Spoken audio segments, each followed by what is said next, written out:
can maybe do this to help you a little bit better with the turning. So this front foot here is kind of pointing straight at the camera. Yeah. Let's try to flare out that a little bit to the left. That's gonna help you to have a little bit more range of motion in your lead hip, which is on the downswing. Because on the downswing you only have 4 degrees with the hip turn. I want it to be like at least above 15 here. Just talking about like, allowing this to kind of be flared out a little bit is going to help you to turn into your left side, which is, when we finish, all the way should be kind of on our left heel when we finish. By impact, Tour Pro, they're at like 40 degrees with the hip open. But it's 4 degrees. So try to get a little bit closer to the Tour Pros. Okay, let's get that hip too. I mean, this knee too, we need to extend that. Get that. To get the hip to open up, right? That's going to go a lot further. Your hands are moving out a little bit that way. Hitting the ball a little bit from the outside there, and pulling it in. With a little bit of an open club face. That's why it's curving. That's kind of what the course layout is. Use the 18 birdies or apps that can show you the entire layout of the hole. Yes. And look at kind of where to go, where not to, right? See how the map on the right, the white line there, that's the OB stake. So if you go out right of that bunker, you're very dangerous. Go way left, that's pretty dangerous too. You have a little bit more room on the left. I'm aiming you right down the middle of those 2 bunkers. So if you were to hit those like little cut slice, that's fine. Just make sure you start on the left. If you're planning to swing into out, hit a draw, make sure you're not aiming too much to the left. If they hit a good shot down the middle, a second shot you'll have a easier time. Yeah, it's getting a little bit bad because, okay, let's say you're swinging right now. Keep that trail heel on the ground. Hold that right foot back just like half a step back. And keep that, throughout your swing, try to keep the heel on the ground. So you're not like turning too violently with your hip.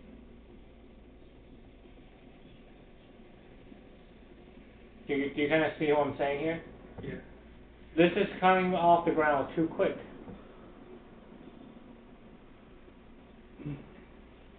Causing the pass to switch outside to in. Hold this right foot back. Move that back half a step, and then keep that on the ground. Okay? Here is your latest video recommendation from your personal coach. So common problems that amateurs have is they swing too many degrees out to in, or they struggle with contact and consistently hitting the ground of the ball in the same spot every single time. So how you place your feet at address can have a major role in that. So too often I see amateurs want to point their toes straight ahead and really perpendicular to that target line.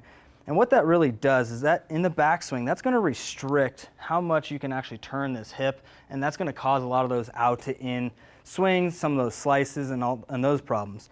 In the downswing, having that lead foot kind of turned in like that, that's going to make it harder for you to move your lead knee and your hip towards a target, which is going to help you hit the ball heavy or thin, just not hitting it as clean as you'd like to hit it. So what you're going to see with better players is they are going to actually flare out one or both of their feet outwards a little bit to help them with both those problems. So in the backswing, having that trail foot flared out, it's going to make it a lot easier to make this full turn, which then makes it easier to swing in to out.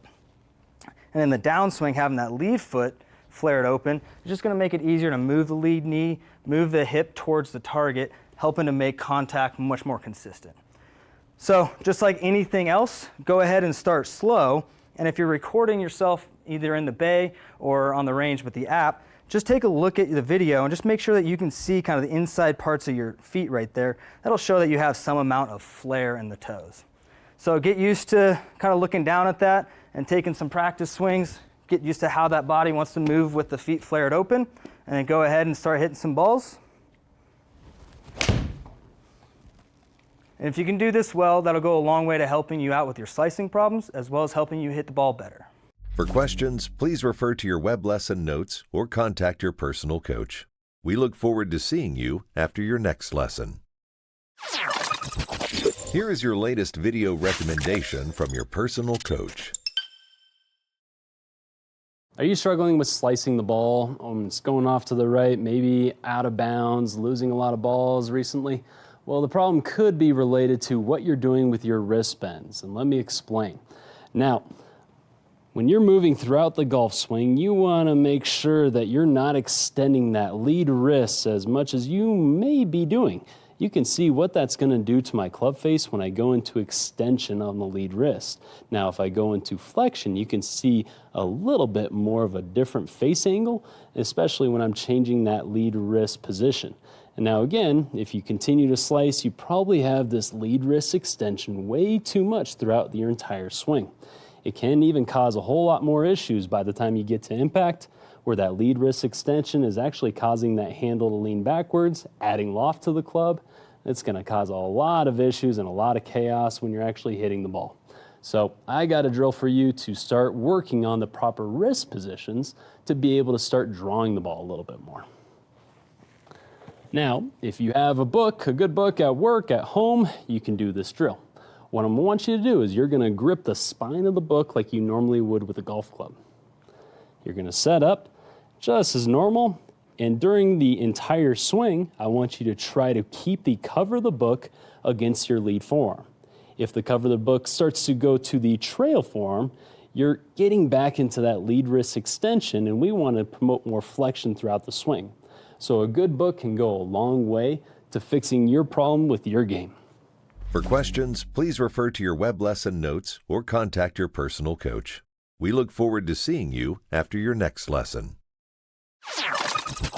Here is your latest video recommendation from your personal coach.